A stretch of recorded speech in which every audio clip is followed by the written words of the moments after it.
Hello, and welcome to this edition of the PwC Canada Alumni Spotlight Series. It's my great pleasure today to welcome Diana Amenyogbe, a Managing Director at CPP Investments.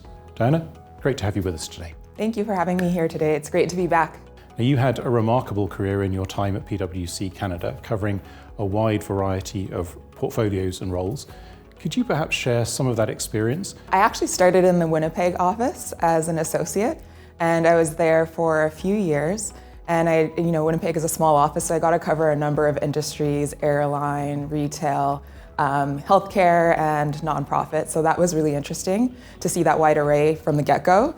And then back in 2012, I transferred to the Toronto office. I found that the partners and the manager I work with also just really pushed me outside of my comfort zone. So I found that it just was really good for my development.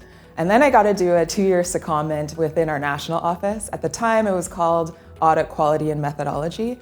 It was kind of the ability to act like a consultant in a way and get to problem solve with the different engagement teams across the assurance practice in Canada. Then I went back into the assurance practice and continued on as the senior manager. And that's when I did my jump to CPPIB. Clearly, I think you embrace challenge, new opportunity, developing new capabilities, and you seek that out, and you've been very successful at that. Could you perhaps share your career path at CPP Investments and some of the exciting work you've been doing since you joined there? It was actually a PwC person who connected me to this role, and it was the Assurance and Advisory Group, which is effectively the internal audit function. The industry itself was quite new to me, so a huge learning curve, but I really did enjoy that.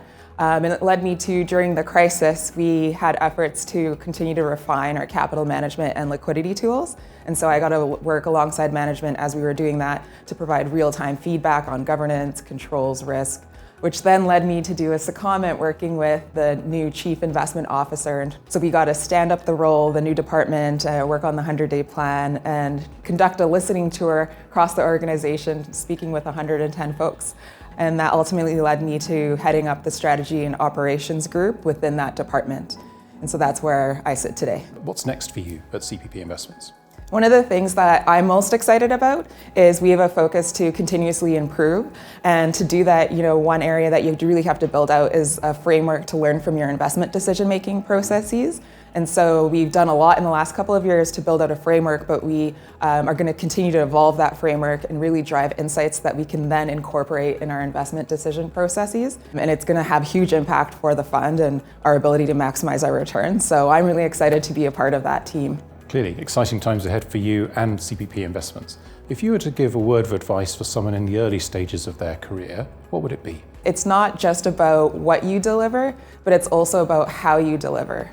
And your ability to work well with others and prioritize the health and the care of the team will go a long way.